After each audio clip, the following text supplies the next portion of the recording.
Praise the lord. ఈరోజు దేవుని వాక్యము కీర్తనల గ్రంథము 59వ అధ్యాయము 16వ వచనం.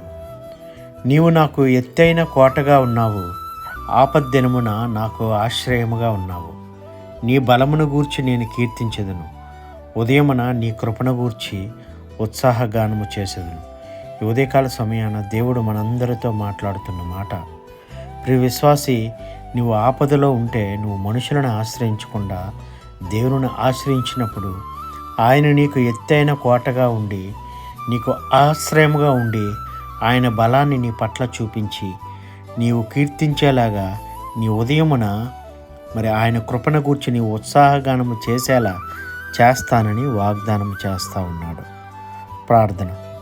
అత్యంత ప్రేమ కనికరం కలిగిన గొప్ప దేవ, అవును ప్రభువా, మనుషులు నమ్ముట కంటే నిన్ను ఆశ్రయించుట మేలని సెలవిచ్చిన గొప్ప దేవుడు తండ్రి, నీవు మా జీవితాలలో ఎత్తైన కోటగా ఉండి మా ఆపద దినాలలో ప్రభువా మాకు బలమైన ఆశ్రయ దుర్గముగా ఉంటున్నందుకు నీకు వందనాలు చెల్లించుకుంటూ, మా రక్షణలో తండ్రి నాయన మాకు నిత్య ఆనందాన్ని మా కుటుంబాలను నడిపించి సహాయము చేయమని నజరేయుడైన యేసయ్య నామములో అతి వినయముగా అడిగి పొందుకొని ఉన్నాము తండ్రి.